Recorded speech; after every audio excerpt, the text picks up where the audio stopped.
রাজ্য বিজেপির প্রদেশ সভাপতির দায়িত্ব গ্রহণের পর প্রথমবার উত্তর ত্রিপুরা জেলা সফরে এলেন বিধায়ক তথা রাজ্য সভাপতি অভিষেক দেবরায়। শনিবার ধর্মনগরে পৌঁছে তিনি প্রথমে টাউন কালীবাড়ি মন্দিরে পূজা দেন।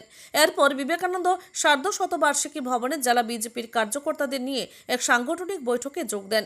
বৈঠকে উপস্থিত ছিলেন জেলা সভাপতি কাজল কুমার দাস, বিধায়ক জহর চক্রবর্তী, বিনয় ভূষণ দাস, যাদবলাল নাথ, জেলা পরিষদের সভাধিপতি অপর্ণা নাথ, মলিনা দেবনাথ সহ দলের বিভিন্ন স্তরের নেতৃত্ব।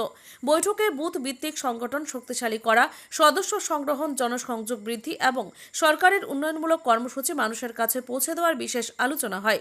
পরে সাংবাদিকদের মুখোমুখি হয়ে অভিষেক দেবরায় বলেন, রাজ্যের প্রতিটি জেলায় সাংগঠনিক সফরের মাধ্যমে দলকে আরও শক্তিশালী করা হচ্ছে।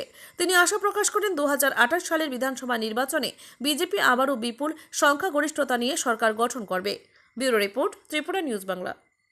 তারপর ভারতীয় জনতা পার্টি যে আমাদের পার্টির সাংগঠনিক যে নিয়ম অনুসারে প্রত্যেকটা জেলাতে গিয়ে কার্যকর্তার সাথে আলোচনা করা, কথা বলা এবং সাংগঠনিক কী কী দিক নির্দেশনা আছে সেগুলো দেওয়া, এই সমস্ত বিষয় নিয়ে একটা ভিজিট থাকে।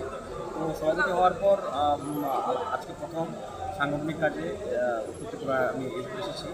তো এখানে সমস্ত কর্মী সমর্থকদের সঙ্গে বয়সভার মাধ্যমে মত বিনিময় হয়েছে। তারপর প্রতিটা মণ্ডলকে নিয়ে আলাদা করে বসা হবে, পুরনো কার্যকর্তা যারা আছে তাদেরকে নিয়ে বসা হবে। তো বসার পর পুরো সিনোপসিস বেরোবে যে আমাদের উত্তর ত্রিপুরা জেলার কোন পজিশনে আছে।